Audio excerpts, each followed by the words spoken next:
Bismillah, alhamdulillahi wa kafa, wassalatu wassalamu ala rasulil mujtaba Sayyidina wa habibina wa syafi'ina wa maulana Muhammadinil Mustafa wa ala alihi wa ashabihi wa dhurriyatihi wa kulli man ittaba'al huda. Asyhadu an la ilaha illallah wahdahu la syarika lah wa asyhadu anna Muhammadan abduhu wa rasuluh la nabiyya ba'dah. Thumma uhayyikum bi tahiyatil islamiyyah, tahiyatin thayyibatin mubarakah, tahiyatin min indillahi, tahiyati ahlil jannah.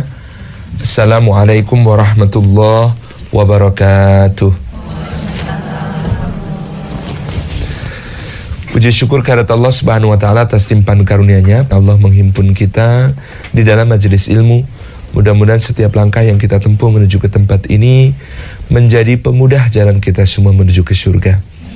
Dan duduk kita semua semoga termasuk taman di antara taman-taman surga, tempat Allah Subhanahu wa taala mencurah-curahkan rahmat-Nya, menaungkan sayap-sayap malaikatnya, menurunkan sakinah ke dalam hati kita, dan menyebut-nyebut nama kita semua dengan bangga pada makhluk-makhluk mulia yang ada di sisinya.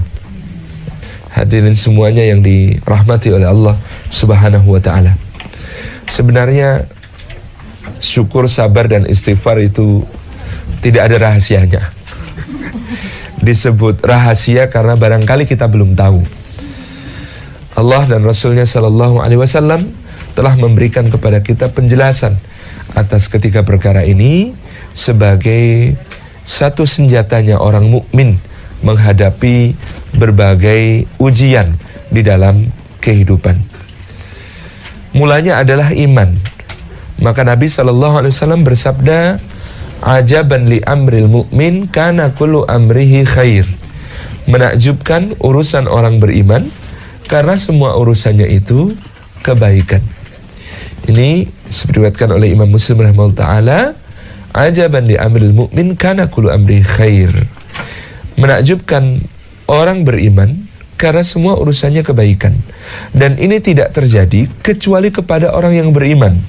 Maknanya ini tidak terjadi kecuali disebabkan karena iman. Apa yang menakjubkan dari urusannya orang beriman? Yang pertama, jika dia mendapatkan nikmat dari Allah Subhanahu wa ta'ala, maka dia bersyukur, sehingga syukur itu menjadi kebaikan baginya. Dan apabila dia mendapatkan musibah dari Allah Subhanahu wa ta'ala, dia bersabar, maka kesabaran itu menjadi baik baginya. Demikian pula orang mukmin itu menakjubkan urusannya karena ketika dia beribadah kepada Allah, maka dengan keikhlasan dia sampai kepada keridhaan Allah. Dan bahkan ketika dia berdosa kepada Allah, maka dengan taubat, dengan istighfar, dia juga menadah berbagai macam ampunan dan karunia dari Allah Subhanahu wa ta'ala. Jadi Rasulullah SAW menyebut keadaan orang beriman yang seperti ini sebagai keadaan yang menakjubkan. Karena keimanan yang ada di dalam dadanya menuntun dia untuk bersikap yang paling tepat menghadapi segala keadaan yang mungkin saja terjadi di sepanjang hidupnya. Itulah yang dikerjakan iman. Iman itu tidak menjamin kita supaya selalu berlimpah, selalu tertawa, selalu bahagia, selalu senang-senang, tidak.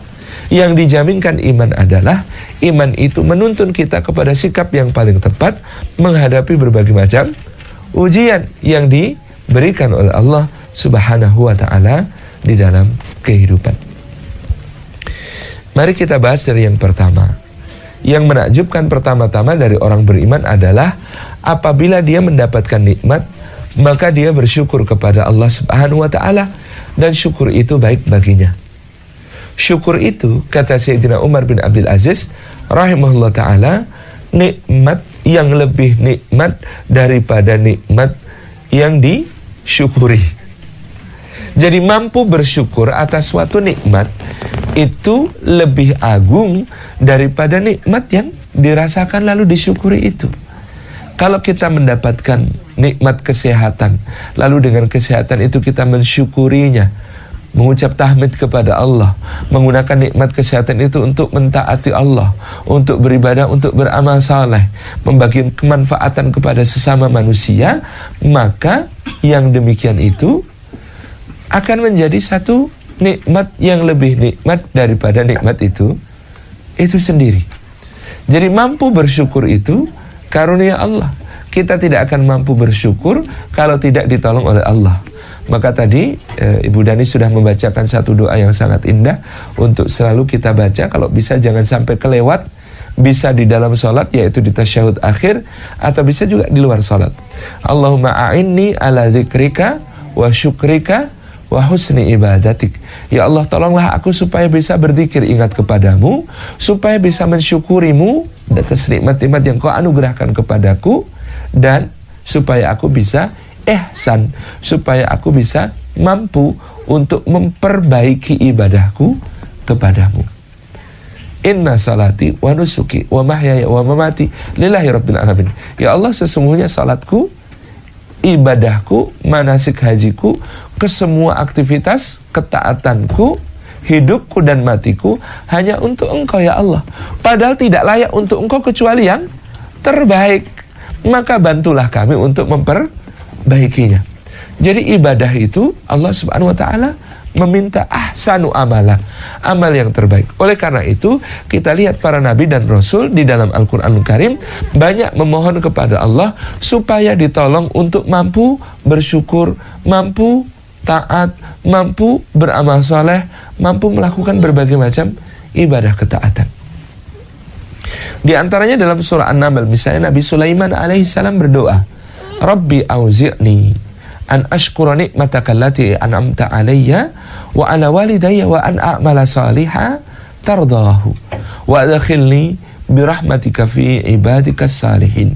Ya Allah, tolonglah aku supaya mampu mensyukuri nikmat yang Kau anugerahkan kepadaku, dan tolonglah aku supaya mampu mensyukuri nikmat yang Kau anugerahkan kepada orang tuaku, dan tolonglah aku supaya mampu beramal saleh, amal saleh yang Engkau ridhai, dan tolonglah aku, masukkan aku dengan rahmat-Mu supaya termasuk golongan orang-orang yang soleh, hamba-hambamu yang soleh. Itu. Jadi ini ibu-ibu yang dirahmati oleh Allah Subhanahu wa taala, bahwasanya syukur kita ini adalah sesuatu yang sangat bernilai, sangat berharga. Orang kalau bersyukur, maka Allah menjanjikan kepadanya dalam surah Ibrahim ayat yang ke-7, A'udzubillahi minasyaitonirrajim, wa ta'adzana rabbukum la in syakartum la azidannakum. Dan ingatlah ketika Allah Subhanahu wa taala mempermaklumkan, mengumumkan kepada seluruh alam semesta, barang siapa yang bersyukur kepada Allah, jika dia bersyukur kepada Allah, la azidannakum, maka sungguh aku, kata Allah, pasti akan menambahkan nikmat itu kepada kalian. Wala in kafartum, tetapi jika kalian mengkufuri nikmat itu, tidak mengakui nikmat itu dari Allah, tidak mensyukurinya dengan cara-cara yang dituntunkan Allah, maka inna azabi lasyadid, ingatlah bahwa sesungguhnya azabku sangat pedih. Ini sudah Allah Subhanahu wa taala itu rahmatnya mendahului murkanya, maka kalimatnya tidak diseimbangkan setara. Kalau kalimatnya diseimbangkan setara, seharusnya la in syakartum la azidannakum wa la in kafartum la u'adzibannakum. Kalau kalian bersyukur, maka akan kutambah nikmatku. Kalau kalian kufur, maka pasti akan kusiksa kalian. Jadi kalimatnya kalau sepadan seharusnya begitu.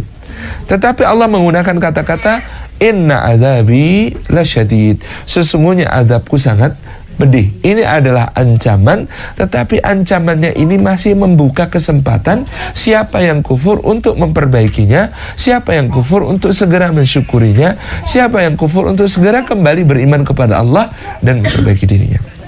La in syakartum la azidannakum, kata Allah Subhanahu wa taala, dalam syukur terdapat tambah nikmat. Kata para mufassir, selain ditambah nikmat, juga dijaga nikmat. Maka barang siapa ingin nikmat-nikmatnya langgeng dijaga oleh Allah, dia mensyukurinya. Bukan cuma langgeng nikmat-nikmat itu dijaga oleh Allah bagi dirinya, tetapi juga ditambah-tambah oleh Allah Subhanahu wa taala untuknya. Ini yang menjadi rahasia syukur kepada Allah Subhanahu wa taala. Ibu-ibu yang dirahmati Allah, di Taman Laut Bunaken pada suatu hari ada orang hendak menyelam. Dia sudah menyewa alat-alat selam. Alat-alat selam ini sewanya mahal, dari baju selam yang terbaik, kemudian tabung oksigen yang terbaik, maskernya yang terbaik, kemudian sampai kacamata selamnya yang paling bagus, kemudian juga sampai ke torch lampu untuk dahinya juga yang paling bagus, sepatu kataknya yang terbaik. Dia sewa bot terbaik, dia minta diantar guide terbaik. Pergilah dia ke tempat site untuk diving itu, site untuk dia menyelam. Nah, ketika kemudian tiba di tempat menyelam itu, dia kemudian turun ke lokasi di mana dia harus menyelam. Turun dengan badan dijatuhkan ke belakang, pure gitu ya, masuk ke kedalaman 2 meter, 3 meter, Masya Allah, indah sekali pemandangannya. Ada ikan warna-warni, ada ikan clownfish, badut yang nggak terlalu seperti badut sebenarnya. Ada angelfish yang tidak juga seperti malaikat bentuknya gitu ya, tapi warna-warninya sangat indah, dengan terumbu karang yang tersusun begitu rupa, dengan susunan-susunan yang menakjubkan warna-warninya. Ada ikan yang pemberani deket-deket sama dia, ada ikan yang malu-malu bersembunyi di antara sela-sela anemon laut, ada kemudian berbagai macam jenis ikan yang bergerombol, ada juga yang menyendiri. Segala keindahan dipaparkan di hadapannya, maka dia mengatakan subhanallah, alhamdulillah, masya Allah, indah sekali, tabarakar rahman, gitu. Sampai kemudian ternyata diajak kejauhan, dia melihat ada orang pakai celana kolor dan kaos oblong saja berada di dalam lautan itu. Dia bilang, hebat, saya kalau nyelam begini harus pakai alat macam-macam, dia cuma pakai celana kolor dan kaos oblong.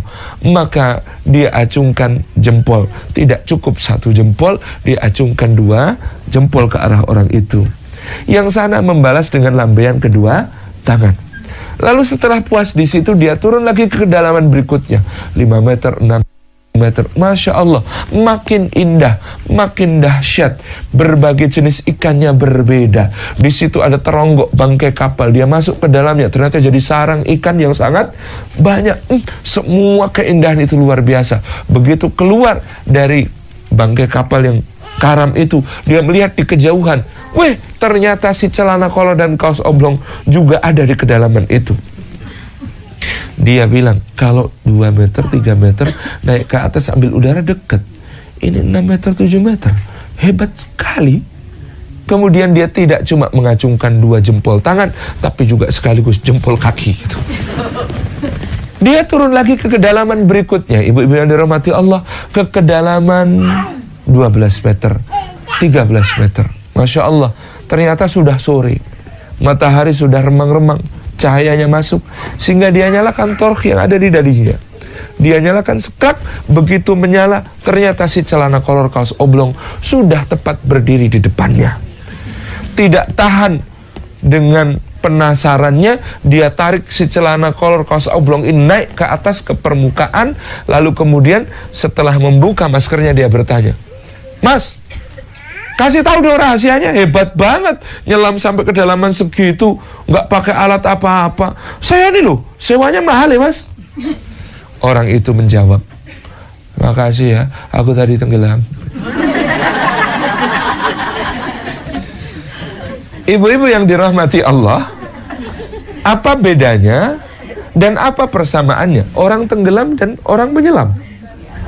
Persamaannya orang yang tenggelam dan orang menyelam adalah keduanya sama-sama berada di dalam air.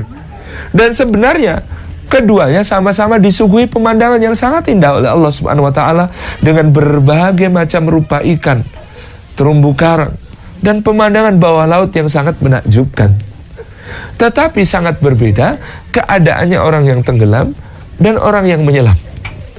Orang yang menyelam itu menikmati semuanya dengan begitu ketakjuban hati, bersyukur, menyebut-nyebut asma Allah Subhanahu wa ta'ala. Orang menyelam adalah orang yang bersyukur. Sementara orang yang tenggelam sama-sama berada di dalam lautan, tetapi dia tidak bisa menikmati pemandangannya. dia merasakan sakit, dia merasakan kembung, dia merasakan dadanya sesak, dia merasakan paru-parunya pengen jebol. Nggak enak sekali. Maka lautan nikmat Allah ini namanya dunia. Lautan nikmat Allah ini namanya dunia. Wa in ta'uddu nikmatallahi la tuhsuha. Kalau kalian mencoba-coba menghitung nikmat Allah, maka kalian tidak akan pernah bisa menghindarkannya. Coba Bu dihitung nikmatnya Allah sekali-kali saja. Satu nikmat saja. Tutup mata. Dah, nikmat mata itu harganya begitu mahal, sehingga kita tutup mata kita saja kita sudah kehilangan begitu banyak nikmat yang dianugerahkan Allah untuk menghiasi hati kita dengan kebahagiaan dan kegembiraan. Belum lagi kalau jantungnya berhenti sebentar aja gitu. Belum lagi kalau kemudian hidungnya mampet. Belum lagi kalau kemudian telinganya tiba-tiba tuli. Belum lagi kalau kemudian badannya tidak bisa bergerak. Belum lagi kalau tiba-tiba kemudian bibirnya keraket itu apa? Melengket. Nggak bisa ngomong dan lain sebagainya. Begitu banyaknya nikmat Allah. Untungnya kita tidak disuruh menghitung, karena kata Allah kalau menghitung nggak mungkin bisa. Yang ditugaskan kepada kita hanya bersyukur. Bedanya orang tenggelam dan orang menyelam adalah orang menyelam itu ketika dia memasuki lautan nikmat Allah, dia mempersiapkan perangkat-perangkatnya. Dan perangkat utama seseorang memasuki lautan nikmat Allah yang bernama dunia ini adalah keimanan. Dengan keimanan itulah dia bisa bersyukur, melihat segala sesuatu seperti indah adanya, melihat segala sesuatu sebagai nikmat yang sangat agung. Orang kalau tidak bersyukur, ibu-ibu yang dirahmati Allah, maka lihat segelas air, dia haus, ya cuma haus dan ingin minum. Tetapi kalau dia bersyukur kepada Allah, dia bertafakur tentang nikmat berupa air ini. Ya Rabbi, ini air ya Allah, Engkau hendak memberi rezeki kepadaku berupa minum di saat aku haus. Di mana Engkau uapkan air ini ya Allah? Di samudera sebelah mana uap itu? Naik ke langit menjadi awan. Awannya itu ditiup oleh angin, dikisarkan, dibawa kemana itu awan? Awan itu di mana jatuh sebagai hujan. Hujan itu di mana menyusup ke kedalaman bumi. Kalau sudah di dalam bumi, di mana dia menelusup di antara celah-celah batuan. Kalau sudah begitu, di mana dia memancar sebagai mata air. Kalau sudah di mata air, siapa yang kemudian memasukkannya ke dalam botol misalnya. Kalau sudah di dalam botol, siapa juga yang nganter ke sini, menuangkannya ke dalam gelas sampai bisa diminum. Bismillahirrahmanirrahim. Masya Allah, nikmatnya terasa bertambah-tambah. Bukan cuma kayak ada manis-manisnya gitu. Bukan cuma itu, tetapi yang terasa adalah betapa nikmatnya Allah itu untuk menghadirkan rizki air minum ini kepada saya, mempertemukan saya dengan air minum ini. Itu perlu panitia mengundang, membelikan tiket pesawat. Padahal cuma mau mempertemukan saya dengan rezeki yang sudah tertulis di Lauhil Mahfuz di sisi Allah. Itu sudah tertulis di Lauhil Mahfuz, tetapi sekali Allah untuk mempertemukannya indah sekali. Itulah orang bersyukur, Bu. Kadang-kadang mikirnya lebay. Itu orang bersyukur, Bu. Semua jadi pemandangannya indah sekali. Lihat suami bangun tidur, wajahnya nggak karuan, begitu. Masya Allah, itu kalau mensyukuri, ya Allah, ini dulu siapa yang melahirkan? Kok ya bentuknya kayak begini? Tapi disyukuri itu begitu indah, jadi begitu indah. Rambutnya sudah mulai memutih, bercahaya gitu ya. Gitu ya, Masya Allah. Sudah penuh dengan kekayaan di dalam dirinya, gitu ya. Kekayaannya itu ada minyak di dalam darahnya, kolesterol. Ada apa lagi, Bu? Barang tambang yang ada emas di giginya.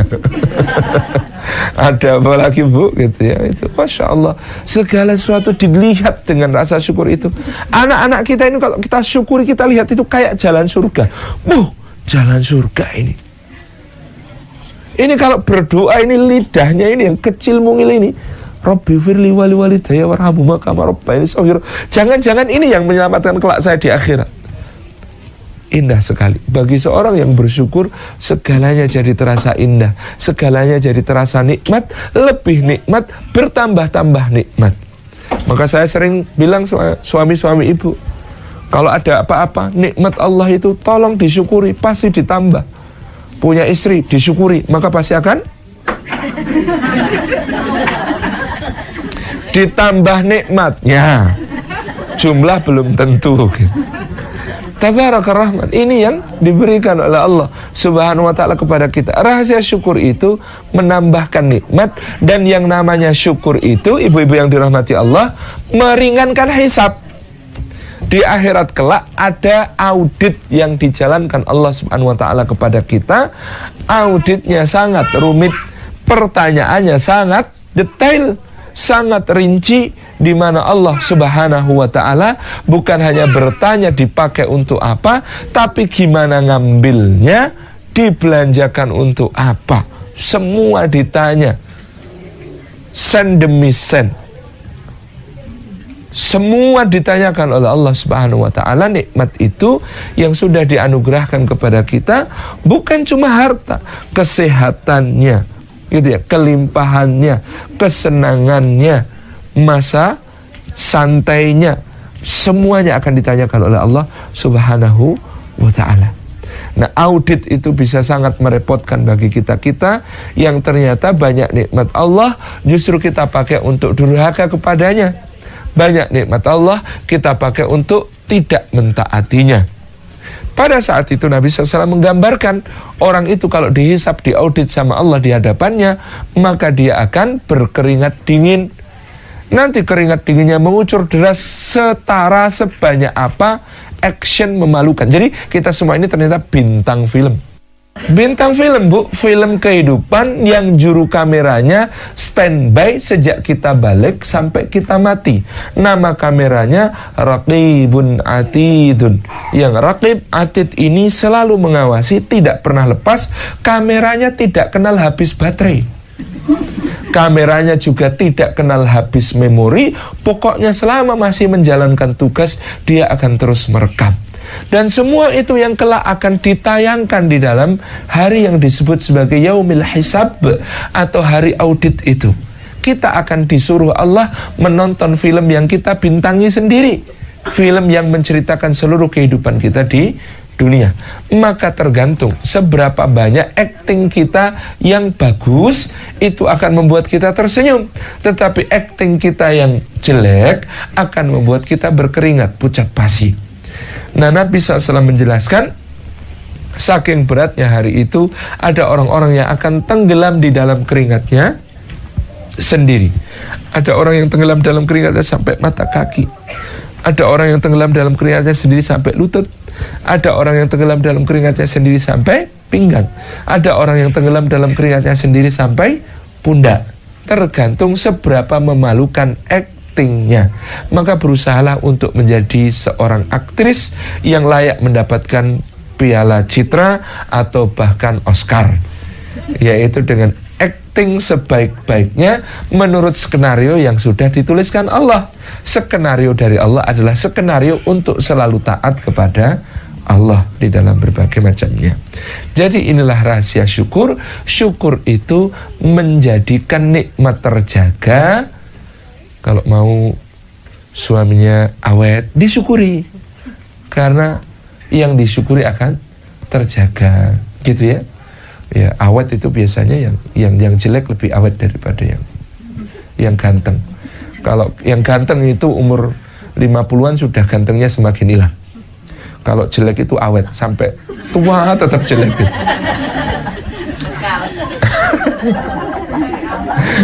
Dari awal sampai akhir awet gitu ya, tetap jelek terus itu. Tapi jelek dan ganteng itu relatif sekali.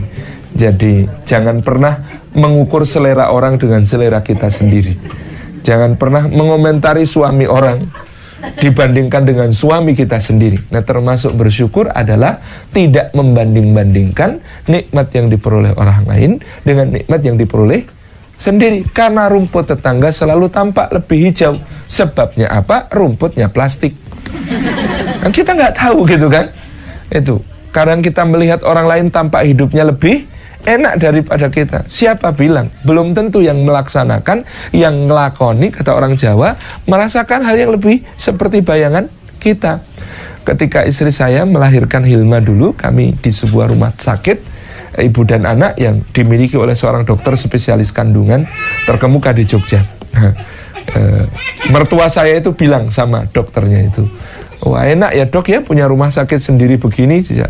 Jadi Masya Allah, jadi enak sekali sih, tinggal jadi dokter, tinggal gini. Kata dokternya, Nikula jenengan Pak, itu kan Bapak yang lihat. Bapak tahu nggak, katanya saya ini kerja cari makan Pak, kadang-kadang makan nggak sempat. Baru nyendok satu ditelepon, Bu ada yang mau lahir. Baru nyendok 2 sendok, Bu ini kayaknya perlu sesar. Baru nyendok 2 sendok, kadang-kadang harus berbagai macam hal itu harus ditangani. Ngelakoni, yang melaksanakan belum tentu merasakan seindah orang yang melihat. Maka tidak perlu iri dengan kehidupan orang lain. Belum tentu dia melakukannya itu enak. Jadi artis terkenal, senang Bu. Nggak enak Bu, susah. Saya itu bukan artis, tapi kok yang merasakan susahnya jadi orang yang gampang dikenali. Makanya sekarang kalau pergi ke mana-mana jangan pakai peci, pakai topi yang lain gitu. Karena pernah hampir ketinggalan pesawat gara-gara staf bandara semuanya minta foto gitu. Nah itu kan susah gitu. Security-nya aja minta foto gitu, AFSEC gitu ya, aviation security minta foto. Nggak enak Bu, padahal pengen lagi mau nelpon istri, Ustaz, tolong ini dulu ini macam-macam gitu ya. Padahal baru ada yang diurusi. Ternyata hidup itu semuanya wang sinawang. Kata orang Jawa, wang sinawang, hanya orang saling memandang. Kadang-kadang menyaksikan orang lain tampaknya lebih enak gitu ya. Ada orang terdampar di pulau, ngelihat ada perahu datang. Yang terdampar di pulau bilang, ada perahu. Kata orang yang di perahu yang sebenarnya tersesat, ada pulau gitu ya. Nah, kadang-kadang kita itu melihat orang lain kayaknya lebih enak. Yang di perahu ngira di pulau itu enak, yang di pulau ngira di perahu itulah yang enak. Itu karena kemudian kita kadang-kadang memperbandingkan, suka ngelihat yang lebih gitu ya, yang kemudian tidak ada dalam jangkauan kita gitu ya. Jadi ibu-ibu yang dirahmati oleh Allah, ini bersyukur gitu ya. Maka bersyukurlah sampai pada level seperti orang Madura bersyukur gitu ya. Jadi orang bersyukur itu memandang segalanya begitu indah, diperbandingkan begitu indah. Ada pedagang semangka, ternyata pedagang semangkanya orang Madura, orang Madura. Dia beli, ibu-ibu itu, Bu semangka Bu, dijamin merah Bu, wena Bu. Dibelilah semangka itu, baru mau diambil, kejatuh Bu, pecah. Kata si ibu, loh semangkanya putih gini loh Mas, sampean ibu saya. Loh enggak Bu, ibu saja kalau jatuh pucat, apalagi semangka saya.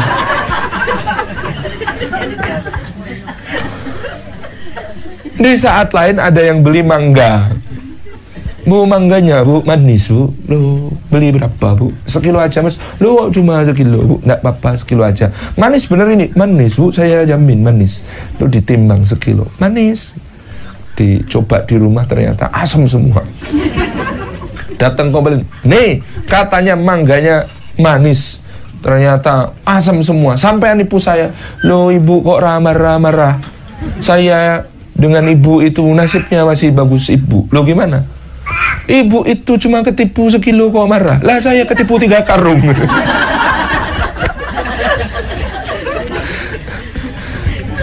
Jadi pandai-pandailah bersyukur gitu ya. Masya Allah tabarakallah rahman. Melihat kadang sesuatu dari sudut pandang orang lain juga penting. Itu ya. Ini syukur. Syukur itu apa rukun syukur? Nah ini yang penting. Rukunnya syukur, 1, memuji pemberi nikmat. Rukunnya syukur itu 1, memuji pemberi nikmat. dengan bertahmid, dengan bertasyik, alhamdulillah, masya Allah, la quwata illa billah, gitu ya. Termasuk mensyukuri nikmat ini menjaga yang dianugerahkan kepada kita. Contoh, ibu-ibu mungkin pernah mendengar pembahasan tentang ain. Apa itu ain? Ain itu mata yang dengki. Jadi kalau kita kemudian memiliki nikmat yang kemudian dipuji orang, jawablah dengan masya Allah, la quwata illa billah. Karena inilah yang menjadi penangkal ain. Masya Allah, tabarakallah, atau masya Allah, la quwata illa billah. Apa itu ain? Ain itu bukan berarti orang itu punya kekuatan di mata yang kalau melihat kemudian menjadikan kecelakaan, keburukan bagi kita. Enggak. Tetapi ain itu kadang-kadang adalah bertemunya kedengkian dengan doa pas mustajab. Dia doanya pas mustajab, kemudian dia sedang memandang dengan pandangan dengki. Maka ini bisa menjadi kemadharatan bagi orang yang dipandang. Jadi bukan karena dia punya kekuatan, tidak mungkin dia melakukan itu tanpa izin Allah Subhanahu wa ta'ala. Tetapi yang disebut ain itu kayak cerita di surah Al-Kahfi. Ada dua pemilik kebun, yang satu kebunnya besar, yang satu kebunnya cuma sempit. Yang pemilik kebun besar ngejek-ngejek kepada si pemilik kebun yang sempit. Akhirnya si pemilik kebun yang sempit itu kemudian marah, tersinggung, merasa terdolimi, kemudian mengucapkan sesuatu yang buruk tentang kebunnya orang yang lebih luas itu. Akhirnya kebun yang luas itu ditimpa bencana. Itu karena ketemu antara dua hal, yaitu mata dengki sekaligus juga doanya terkabul, doanya diijabah. Orang doanya diijabah sebabnya macam-macam. Mungkin karena dia lagi puasa, mungkin karena dia lagi memang dalam keadaan terdolimi, misalnya madlum, apa dia lagi musafir kayak saya, bepergian, itu bagian dari fasilitas doa mustajabah gitu. Nah, doa mustajab sebabnya macam-macam, tapi mata yang dengki ini juga menjadi bahaya. Maka ucapkan masya Allah, la quwata illa billah. Alhamdulillah, kalau anak kita dipuji, ganteng banget ya, alhamdulillah, masya Allah, la quwata illa billah. Jadi kita kembalikan semua nikmat itu kepada Allah Subhanahu wa ta'ala. Ini rukun pertama syukur, memuji yang memberi nikmat. Yang kedua, rukun syukur adalah menggunakan nikmat itu untuk jalan yang diridhoi pemberi nikmat. Menggunakan nikmat itu pada hal-hal yang diridhoi oleh pemberi nikmat, yaitu Allah. Jadi syukur itu tandanya kita mensyukuri satu nikmat. Nikmat itu digunakan untuk ketaatan. Nikmat itu digunakan untuk hal-hal yang baik, hal-hal yang ma'ruf, hal-hal yang khair gitu. Tidak termasuk mensyukuri meskipun alhamdulillah berulang kali kalau kemudian digunakan untuk maksiat. Alhamdulillah saya punya duit banyak ini, mau tak pakai ke gedung yang kayak trapesium itu. Itulah gitu ya, Dono Kasino Indro. Mau dipakai untuk judi. Ya tidak termasuk mensyukuri meskipun nanti habis judi menang juga alhamdulillah. Gitu. Wah, ini alhamdulillah ini dapat untung banyak, mau saya belikan minum-minuman untuk merayakan. Nah, tidak termasuk mensyukuri kalau tidak digunakan di tempat ketaatan. Jadi pertama menyebut pemberi nikmat, yang kedua menggunakannya untuk yang diridhai oleh pemberi nikmat, yang ketiga wa amma bi nikmati rabbika fahaddits, tahaddus bi nikmah, dengan membawa nikmat itu supaya bermanfaat bagi orang banyak. Itu ya, nikmat diberi rumah, rumahnya luas, tawarkan terus, pengajian kapan di rumah saya gitu. Bu, pengajian Selasa Kliwon di rumah saya, pengajian Rabu Wage di rumah saya, pengajian Jumat Pahing di rumah saya, pengajian Minggu Legi di rumah saya gitu ya, pengajian pokoknya arisan RT di rumah saya, RW di rumah saya, dasawisma di rumah saya gitu ya. Pokoknya semua yang baik-baik bisa digunakan di rumah saya. Mobil saya, mau pada berangkat pengajian, bareng-bareng ya saya hampiri semua. Mau pada jenguk orang sakit rumah sakit, tak hampiri aja, tetap siaga di rumah aja, ngumpul ya.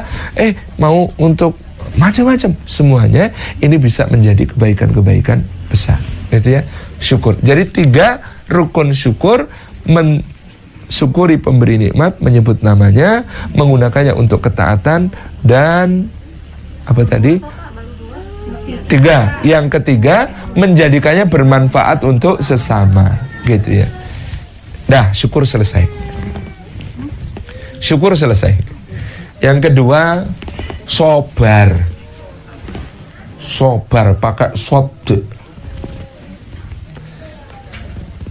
Sabar itu menakjubkan, kata Nabi SAW, menjadi perilakunya orang beriman ketika mendapat musibah. Karena apa? Karena orang sabar itu hakikatnya mendapat kabar gembira. Di mana? Di ayat tentang musibah. وَلَنَبْلُوَنَّكُمْ بِشَيْءٍ مِّنَ الْخَوْفِ وَالْجُوعِ وَنَقْصٍ مِّنَ الْأَمْوَالِ وَالْأَنْفُسِ وَالثَّمَرَاتِ وَبَشِّرِ الصَّابِرِينَ. Dan pasti, kata Allah, وَلَنَبْلُوَنَّكُمْ, wazan layaf alanna dalam bahasa Arab meniscayakan wawu di depannya itu bukan wawu atof, bukan wawu penyambung yang berarti dan, tetapi wawu qasam, wawu sumpah yang berarti demi. Maka kalimat walanabluwannakum dalam surah Al-Baqarah, gitu ya, ayat 150 berapa? Sekitar 153 atau 154, mohon dicek.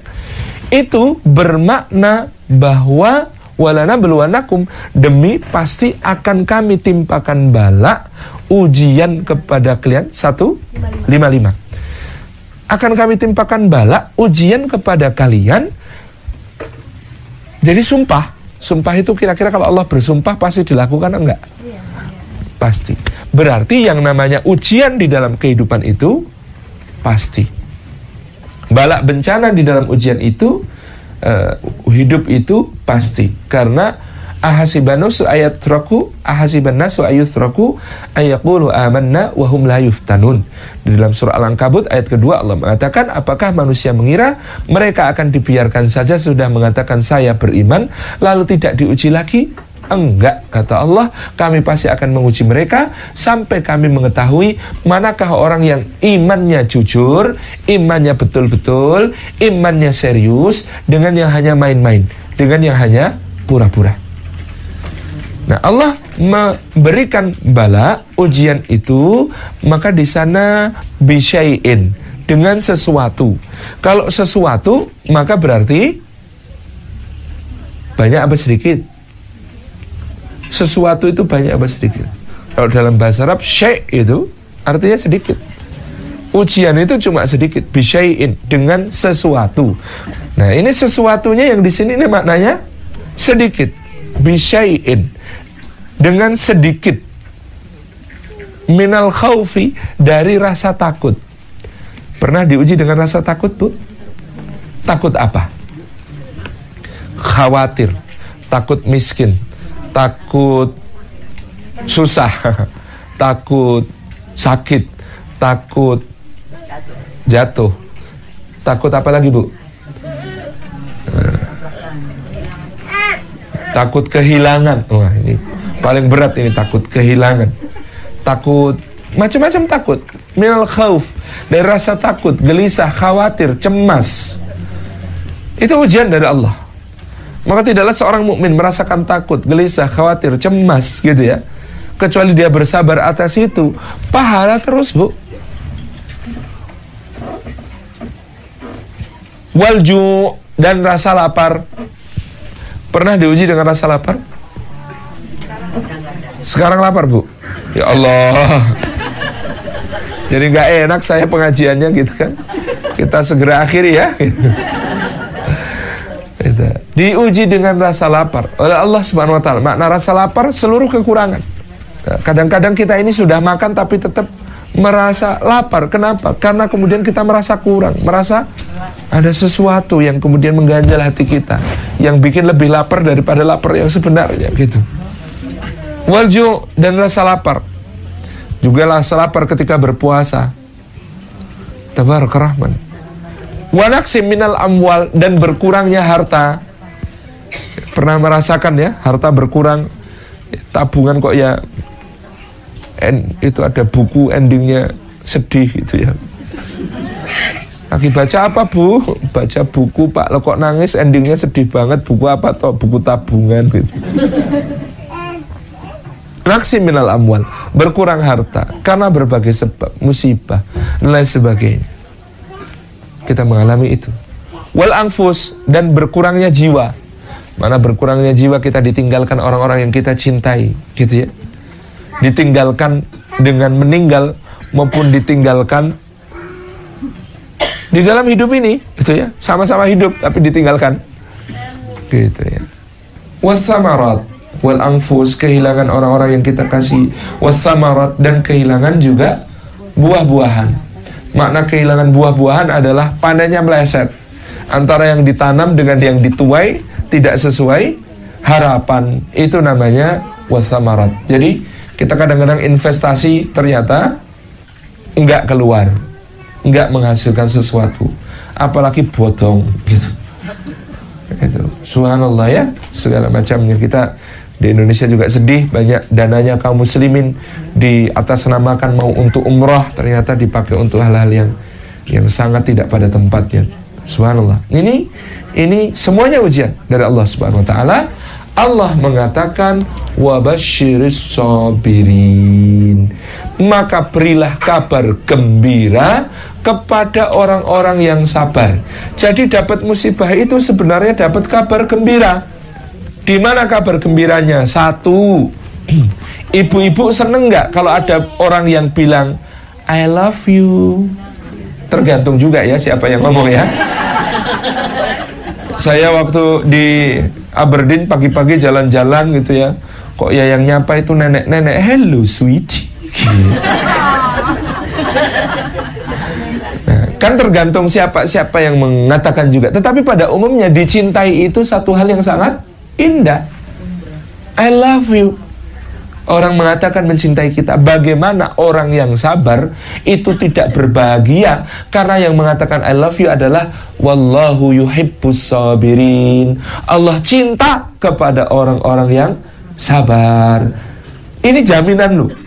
Orang sabar itu dicintai Allah Subhanahu wa ta'ala.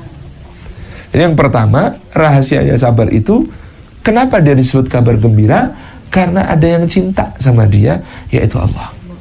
Yang kedua, ibu-ibu yang dirahmati Allah, seneng gak kita kalau ada yang bilang sama kita, aku akan selalu bersamamu, aku tidak akan pernah meninggalkanmu, aku akan selalu di sisimu. Seneng gak, Bu? Seneng, tergantung juga ya. Selalu di sisimu tapi gangguin. Tapi bagaimana orang yang sabar tidak bahagia ketika yang mengatakan aku akan selalu di sisimu adalah innallaha ma'as sabirin. Sesungguhnya Allah bersama orang-orang yang sabar.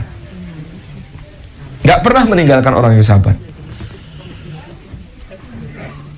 Yang ketiga, ibu-ibu ada yang bekerja? Ada. Seneng gak, Bu, bekerja di tempat yang gajinya unlimited? Gajian, siap, mau ambil gaji itu ambil di gudang, emasnya sak gudang itu terserah, mau bawa berapapun sak kuatmu. Atau kemudian dicodorin cek, ini ceknya untuk gajimu. Loh kok panjang banget ini, nggak putus-putus? Iya, wong kamu terserah mau ngisi berapa di cek itu dan panjangnya tidak terbatas. Oh ya wis, tak isi angka 9 semua, 9. Semuanya biar optimal gitu ya. Karena angka paling besar 9 itu banyak. Senang nggak, Bu, bekerja di tempat yang gajinya unlimited? Maka berbahagialah orang yang sabar, karena Allah mengatakan tentang orang yang sabar, wa innama yuwaffas sabiruna ajrahum bighairi hisab. Orang sabar itu ajarnya itu balasannya, ajarnya itu upahnya, gajinya itu disempurnakan, yuwaffa bighairi hisab, tanpa batas. Amal yang disebut Allah pahalanya tanpa batas itu adalah sabar. Maka sabar itu karena pahalanya tidak ada batasnya, sabar itu juga tidak ada batasnya. Tapi boleh dipilih bentuknya. Sabar itu tidak ada batasnya, tapi boleh dipilih bentuknya. Saya tahun 2004 tanggal 20 Juli ngelamar calon istri. Nah, jawaban calon mertua waktu itu adalah lamaran diterima, tapi mohon nunggu 2 atau 3 tahun lagi. supaya sama-sama selesai kuliahnya dulu. Nah, waktu itu karena saya sedang minan niqatin, termasuk orang-orang yang nekat gitu ya, saya katakan, Pak, sabar itu ada pilihan-pilihannya. Saya bisa milih sabar dengan nunggu 2 atau 3 tahun putri Bapak itu, tapi itu kayaknya lebih berat daripada sabar dalam lain. Apa itu sabar dalam bentuk yang lain? Nak, saya tak pamit sekarang, tak cari yang lain, Pak. Mau ngawur nih gitu kan. Enggak lah, bercanda Pak. Yang penting kalau memang saya ini urusannya segera menikah. Hukum nikah untuk saya itu sudah deket-deket wajib, Pak. Sudah berpenghasilan, godaan di mana-mana gitu ya. Saya takut jatuh ke maksiat ya, Pak. Ya kalau diizinkan saya melamar putri Bapak. Kalau enggak, mohon doa restu. Siapa tahu memang jodoh saya yang tertulis di Lauhil Mahfud namanya bukan Dwi Indah Ratnawati binti Haji Muhammad Samidi. Terus dipikir, memangnya kapan maunya? Oh, dari Jogja ke sini tersesat-sesat karena petanya peta buta, Pak. Itu saya sudah menghafalkan lafadz ijab qabul bahasa Jawa, bahasa Indonesia, bahasa Arab. Sekarang saya siap. Loh, ya jangan sekarang, kan perlu persiapan. Akhirnya disepakati sebulan kemudian nikah. Karena apa? Sabar itu ada bentuknya yang bisa dipilih. Nunggu 2 atau 3 tahun itu juga namanya sabar. Tapi kayaknya saya nggak kuat. Godaannya sudah definitif, cantik sih. Nanti kalau ada apa-apa yang diinginkan, bagaimana? Terjadi hal-hal yang diinginkan, bagaimana? Bukan tidak diinginkan, diinginkan. Oh, memang pengen gitu kan. Nah, makanya lebih baik, Pak, tak cari yang lain kalau memang bukan di sini. Saya juga takut, Pak, dapat godaan sisi lain. Loh, godaan sisi lain itu gimana? Sudah ngelamar putri Bapak, disuruh nunggu 2 atau 3 tahun, ternyata nanti saya ketemu yang lebih baik. Kan itu godaan lain, Pak. Saya jadi nyesel sudah ngelamar. Oh iya, enek-enek ae sampean gitu. Ya, alhamdulillahirabbil alamin, itu satu kebaikan yang kemudian bisa diiktirkan. Jadi sabar itu wa innamat yuwaffas sabiruna ajrahum bighairi hisab, pahalanya digenapkan, diutuhkan, disempurnakan tanpa batas. Yang keempat, ibu-ibu, kenapa sabar itu kabar gembira? Karena coba bayangkan kalau ibu-ibu itu sukses melakukan sesuatu, ternyata ada yang merayakan, dibikinkan pesta penyambutan, pesta untuk merayakan keberhasilan kita. Senang nggak ada teman-teman yang merayakan keberhasilan kita gitu? Dibikinkan pesta, kita nggak usah bayar, dia yang bikin pestanya. Inilah yang akan terjadi pada orang-orang yang sabar. Ketika masuk surga, maka malaikat akan menyambut dengan gegap gempita. Kalimat para malaikat itu adalah salamun alaikum bima sabartum. Salam sejahtera atas kalian disebabkan karena kalian telah bersabar. Hore, hore, hore. Malaikat yang menyambut. Jadi yang namanya sabar itu kabar gembira karena dicintai Allah, didampingi terus sama Allah, pahalanya tanpa batas, disambut para malaikat. Dan konon amal yang paling dikagumi malaikat itu amal sabar. Kalau amal yang lain malaikat nggak gumun, rukuk lama. Malaikat ada yang sejak diciptakan sampai akhir zaman tugasnya rukuk terus. Sujud, malaikat sejak diciptakan sampai akhir zaman sujud terus juga ada. Dan macam-macam yang lain. Tapi sabar itu keren. Manusia itu dari proses penciptaan sampai kemudian menjadi manusia yang menghamba kepada Allah harus banyak sabarnya. Apa itu? Sabar di dalam kandungan sempit, gelap. Ketika keluar juga perlu kesabaran, sabar ibunya, sabar anaknya, gitu ya. Robek, berdarah-darah, bertaruh nyawa. Habis itu tumbuh dewasa, pipis, BAB, haus, lapar, cuma bisa nangis. Sabar bayi itu, ibunya itu kadang-kadang keliru, nangis dikira haus, dikasih-kasih dadanya begitu, padahal ternyata pipis gitu ya. Mama gitu, nggak bisa bilang mau, cuma bisa nangis gitu ya. Tapi kok nggak meneng-meneng. Sabar bisa tengkurap, sabar bisa berangkang, sabar bisa. Masya Allah, hidupnya manusia itu terlalu banyak membutuhkan kesabaran. terlalu banyak membutuhkan kesabaran, sehingga malaikat-malaikat takjub, sehingga bidadari-bidadari takjub, Bu. Makanya ibu-ibu dibandingkan bidadari itu beda jauh. Hebat mana ibu-ibu sama bidadari? GR. Syarat dan ketentuan berlaku, Bu. Term and conditions applied, gitu ya. Karena di situ yang disebut lebih utama dari bidadari wanita salehah. Lebih utama mana bidadari sama wanita salehah? Lebih utama bidadari. Seperti kata Nabi, keutamaan sesuatu yang tampak dengan bayang-bayangnya, sesuatu yang wujud dengan yang tidak tampak. Itu keutamaannya. Wanita salehah yang paling cantik, wanita salehah di akhirat nanti akan menjadi yang paling cantik 70.000 kali lipat lebih cantik dari bidadari yang paling cantik. Insyaallah. Dan ibu-ibu itu tinggalnya di istana, insyaallah kalau salihah. Bidadari tinggalnya di kemah, gitu ya. Hur maqsuratun fil khiyam. Kemahnya ya nggak kayak kemah pramuka, tapi beda. Kemah surga lebih indah daripada istana terbaik di muka bumi. Indah sekali. Ibu-ibu yang dirahmati oleh Allah Subhanahu wa taala, inilah sabar. Bahkan sabar itu keutamaannya ditambahi. Ulaika alaihim shalawatum mir rabbihim wa rahmah wa ulaika humul muhtadun. Orang sabar itu atas mereka ada salawatnya Allah. Salawatnya Allah itu segala limpahan kebaikan dari Allah. Wa rahmah, dan juga kasih sayangnya Allah. Dikasih dan disayang sekaligus sama Allah Subhanahu wa taala. Kasih sayang Allah. Wa ulaika humul muhtadun, dan orang yang sabar itu adalah orang-orang yang selalu mendapatkan bimbingannya Allah, selalu mendapatkan petunjuknya Allah Subhanahu wa taala. Kata Sayyidina Umar, lawang 2 saja sudah baik ya Allah, kok ya diparingi 3. Alhamdulillah. Keutamaannya sabar itu. Dan ibu-ibu yang dirahmati oleh Allah Subhanahu wa taala, syiarnya orang mukmin itu qul, katakan hai Muhammad, la yusibana illa ma kataballahu lana. Tidak akan menimpa kami musibah-musibah apapun kecuali yang sudah ditetapkan Allah untuk kami.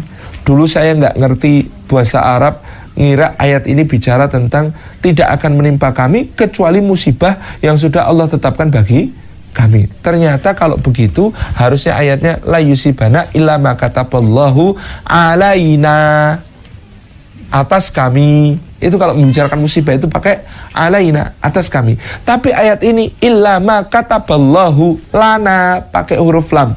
Tidak akan menimpa kami kecuali apa yang Allah sudah tetapkan untuk kami. Jadi artinya, terjemahnya, tafsirnya yang lebih tepat, tidak akan menimpa kami musibah apapun kecuali musibah yang sudah Allah tetapkan, ganti lebih baiknya, pahalanya yang sempurna untuk kami.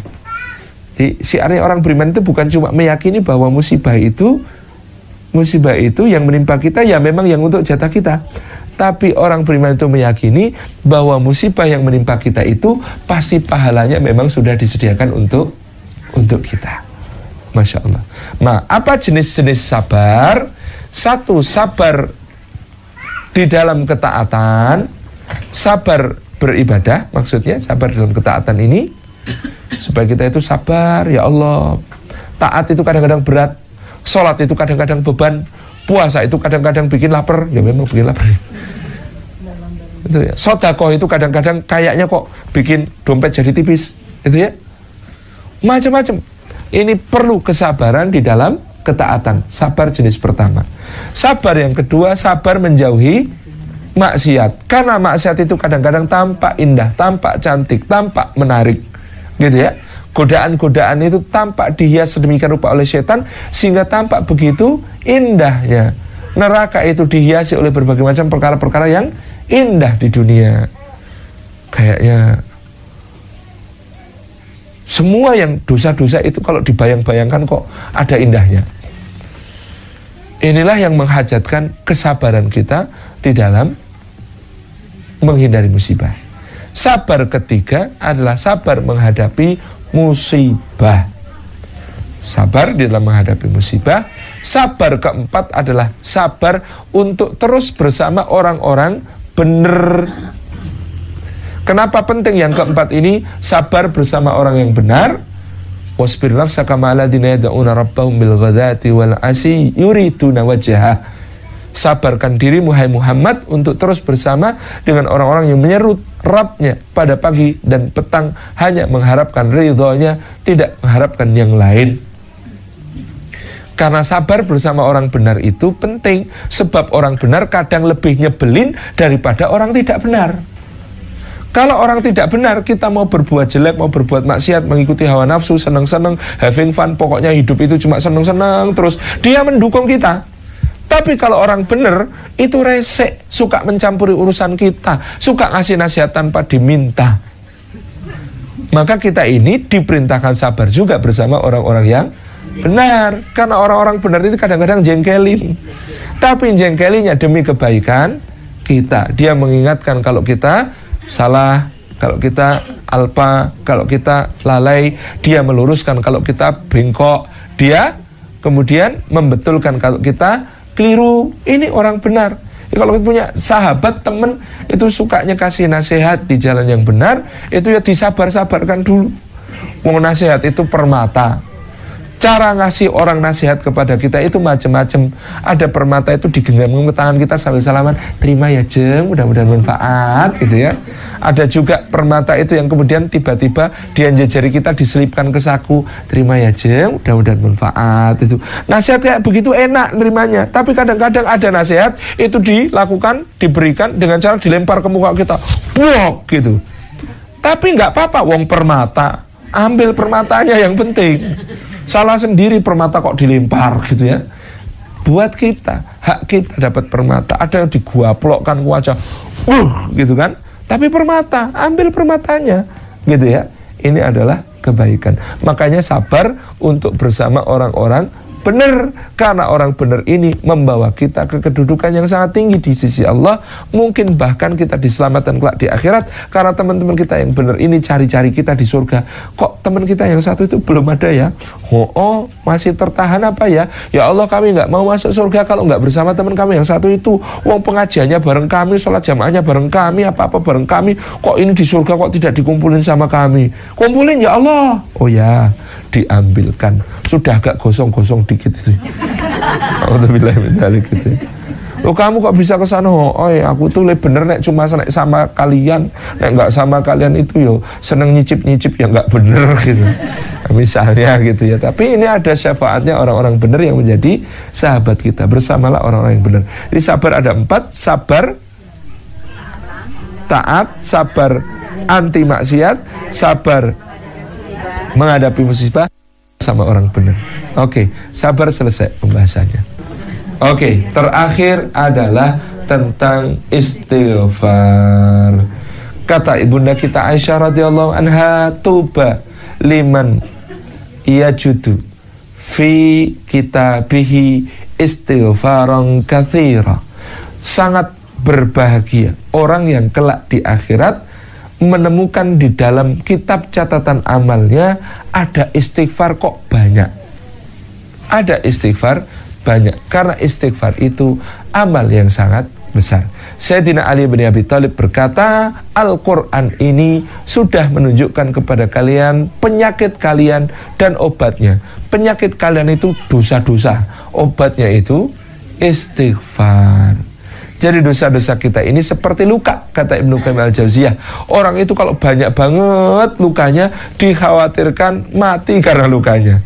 Maka luka itu harus disembuhkan segera ketika terluka, yaitu dengan beristighfar, memohon ampun kepada Allah. Inilah istighfar, astagfirullahaladzim. Ibu-ibu itu sangat penting beristighfar kalau merasa berdosa. Tapi lebih-lebih banget pentingnya beristighfar kalau merasa tidak berdosa.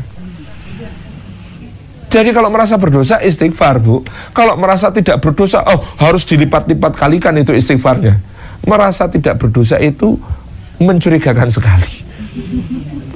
Hampir tidak mungkin seseorang itu tidak berdosa. Jadi kalau dia merasa tidak berdosa, dia tertipu double. Berdosa tapi kok merasa tidak berdosa. Maka dalam hal ini coba ibu-ibu kalau selesai sholat, zikir pertama yang dibaca apa? Padahal habis sholat. Habis sholat saja dituntunkan, habis itu istighfar, apalagi habis maksiat. Loh, habis sholat saja diistighfari loh. Habis sholat saja diistighfari, apalagi habis maksiat. Masya Allah. Ini satu hal yang sangat luar biasa. Istighfar ini pentingnya luar biasa. Kata Imam Ibnu Rajab Al-Hambali, kalau kalian tidak mampu bersaing dengan orang-orang soleh dalam amal ketaatannya, wah saya saingan sama ahli ibadah yang itu nggak kuat ya. Ahli ibadah yang itu tuh sholatnya qiyamul lail dari ba'da maghrib, ba'da isya sampai subuh. Tiap hari puasa Dawud terus tuh. Oh saya itu nggak bisa ya kayak beliau. Sedekah tiap hari itu $1.000 misalnya, dan lain sebagainya. Oh, terus apa yang harus saya lakukan kalau tidak mampu bersaing dengan orang soleh dalam ibadahnya? Bersainglah dengan orang-orang berdosa dalam istighfarnya. Banyak-banyakan istighfar dengan para pendosa. Bro, sudah istighfar berapa kali? Ayo kita banyak-banyakan, soalnya kita ini sama-sama pendosa. Gitu ya. Makanya berlomba-lomba dengan para pendosa untuk beristighfar. Sebab kadang-kadang ada orang yang saking banyaknya beristighfar lupa berdosa. Itu nikmat sekali. Oh, istighfar terus sampai lupa berdosa, nggak sempat bermaksiat karena istighfar terus. Ada orang yang saking sibuknya bermaksiat lupa beristighfar. Naudzubillahi min dzalik. Jadi lebih baik kita ini sibuk istighfar sampai lupa maksiat gitu ya, daripada sebaliknya. Nah, ibu-ibu yang dirahmati oleh Allah Subhanahu wa taala, istighfar ini fadilahnya luar biasa besar.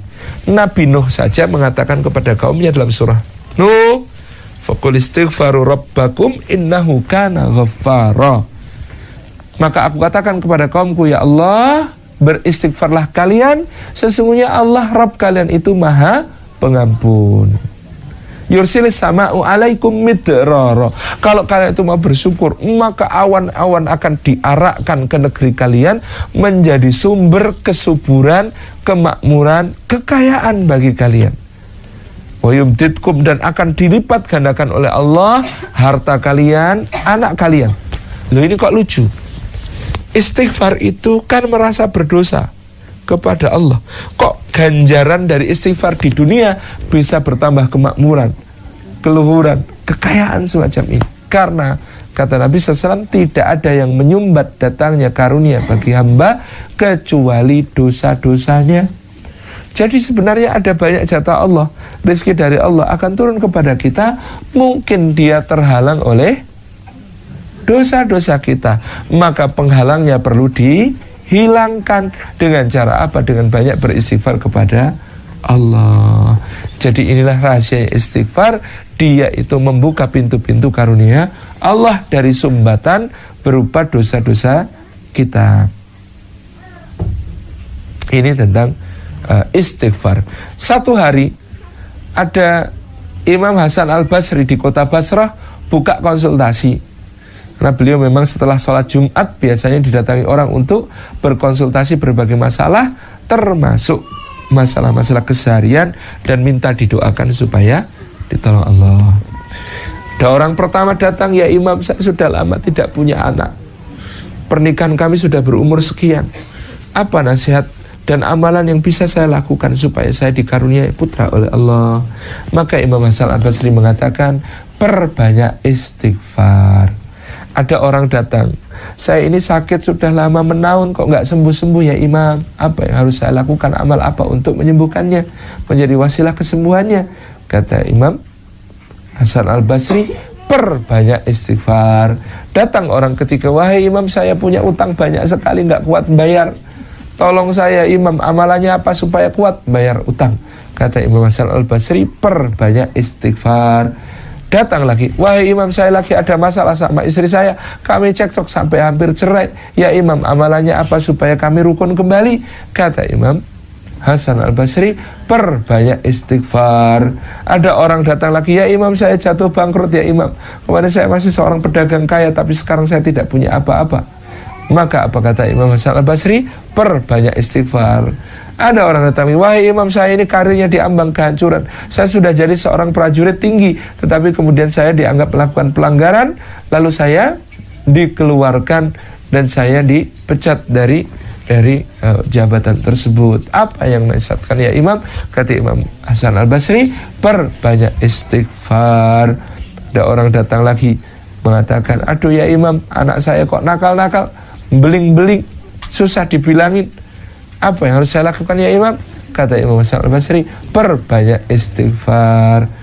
Semua kesulitan yang diadukan pada Imam Hasan Al-Basri pada saat itu dijawab, perbanyak istighfar. Karena istighfar ini selain membersihkan dosa-dosa kita, membersihkan penyumbat yang mungkin ada antara Allah Subhanahu wa taala dengan diri kita. Jadi mari perbanyak istighfar. Ya Imam, saya lagi ada masalah sama tetangga, apa yang harus saya lakukan sekarang? Perbanyak istighfar. Ya Allah, semua kesulitan itu salah satu pintu jalan keluarnya adalah istighfar. Nyuwun ampun kepada Allah Subhanahu wa ta'ala. Inilah rahasianya istighfar. Maka istighfar ini menghapus semua dosa-dosa selain dosa besar. Maka istighfar ini menjadi kebaikan-kebaikan yang berlipat ganda terbuka bagi kita, insya Allah. Demikian yang dapat kami sampaikan, itu yang kami cukupkan. Saya kembalikan kepada pembawa acara. Wallahul muwaffiq ila aqwamit thariq. Assalamualaikum warahmatullahi wabarakatuh.